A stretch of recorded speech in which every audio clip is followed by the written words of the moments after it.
The Clippers are currently gauging the trade value for their 8-time All-Star Paul George. Last month, reports were flying that the New York Knicks were interested in adding Paul George to their roster for next season.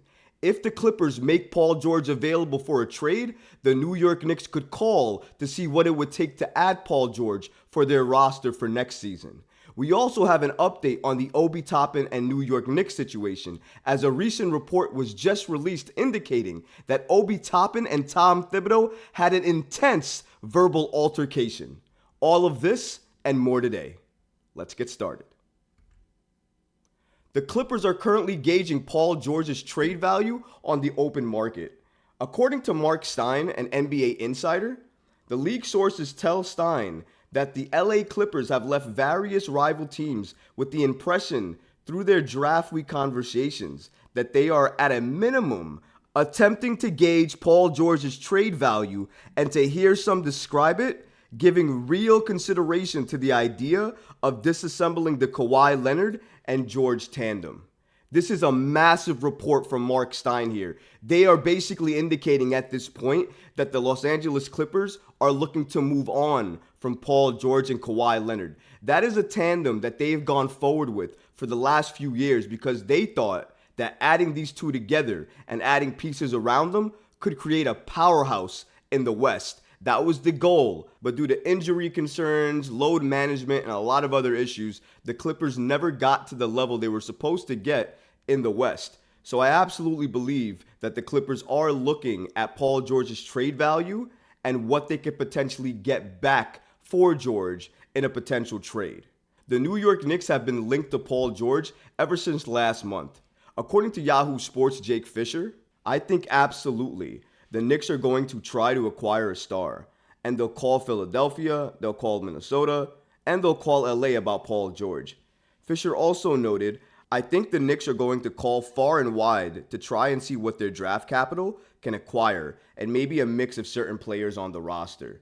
Makes a lot of sense here. The Knicks are looking to upgrade their talent. It was clear that they need another scorer and somebody who can create their own shot and somebody who doesn't need the ball to be impactful.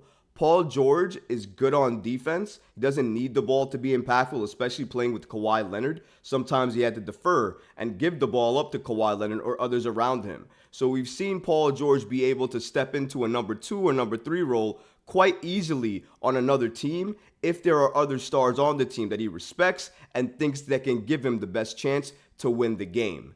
Paul George is a very, very coveted wing. The reason I say that is because wings in this day and age are very, very important pieces on winning teams. Paul George is a great two-way wing. He can score, but he can also defend. Now, as he's gotten older, that defense has waned just a little bit, and his offensive firepower has waned just a little bit. But that doesn't mean at all that he is not an all-star still, that he's not a great player still, and that he cannot still contribute at a high level to a team looking to compete. However, he is already 33 years old, so the age trajectory for him on the Knicks is going sideways. He doesn't really fit the timeline of the Knicks anymore. But if the Knicks are looking to acquire a star and they're looking for somebody who can make their own shot, defend, so he works under Tom Thibodeau's system, Paul George would be a great veteran to add that still has top-level star talent that can help push a team to the next level. Although the biggest issue with Paul would likely have to be load management and injuries. While he didn't do a lot of load management like Kawhi Leonard did, he still missed a lot of games due to injury. And because he's getting older in his career, those injuries are only going to mount up. So I do understand the Knicks' level of interest, and I do believe that they are interested in adding Paul George. But at least according to Mark Stein, the two teams to worry about in the Paul George sweepstakes are not on the East. They're still on the West. It's either going to be Portland or the Houston Rockets. And that's because the Clippers believe Paul George's value is there.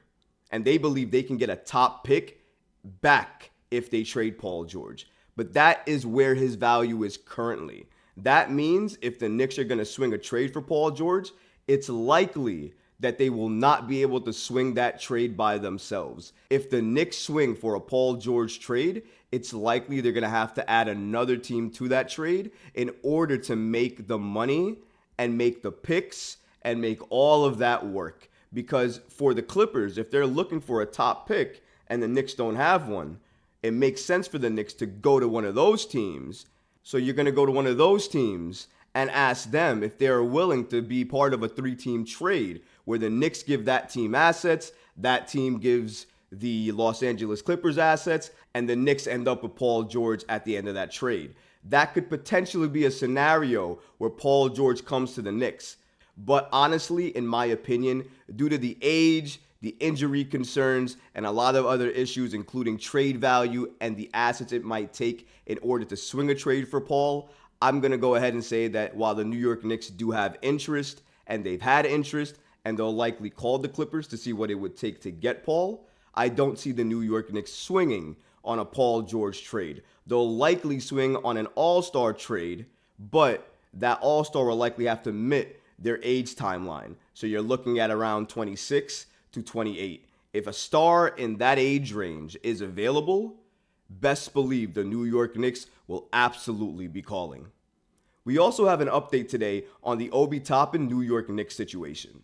Apparently, Obi Toppin and Tom Thibodeau had a verbal altercation during the playoffs against the Heat. According to Fred Katz of The Athletic, New York Knicks forward Obi Toppin and head coach Tom Thibodeau engaged in an intense verbal altercation following the team's Game 4 loss to the Miami Heat in the Eastern Conference semifinals.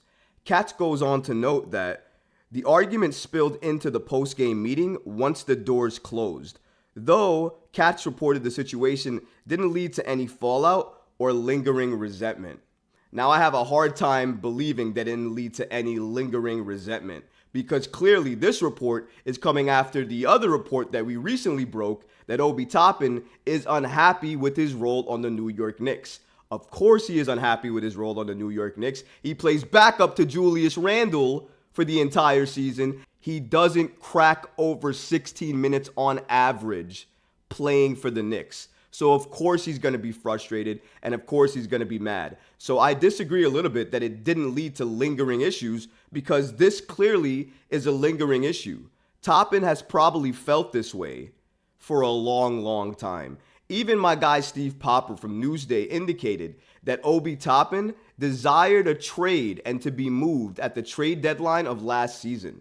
So it's clear that Toppin is not happy with his role. And given what we just heard from Fred Katz and the verbal altercation that was intense between Obi Toppin and Tom Thibodeau, I think a split is not only near, but certain between Obi Toppin and the New York Knicks. If he feels like he's not going to get the opportunity that he wants and desires, if he feels like the head coach isn't doing everything in his best interest to help showcase his abilities and his talent, and if he just doesn't like where he's playing right now and prefers a change of scenery, which is what every single report has indicated, it very much seems likely that when the next season starts for the New York Knicks, Obi Toppin will not be part of that roster.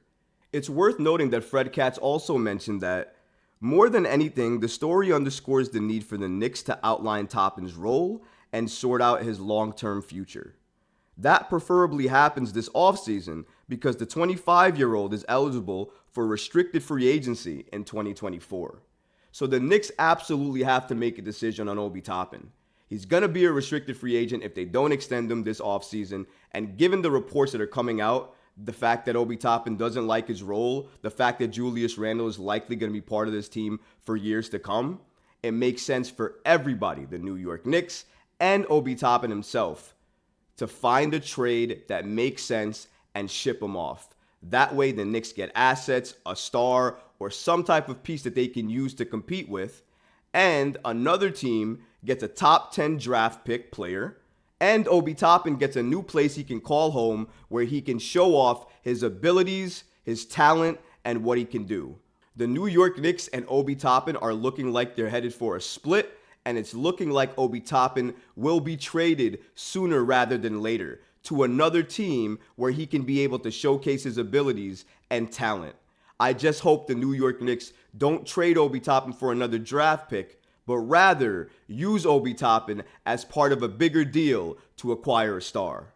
What the Knicks do, only time will tell for that. If you like this video, go ahead and leave a comment below, smash that like button, and don't forget to subscribe to the channel. Until next time, Knicks fans. Peace.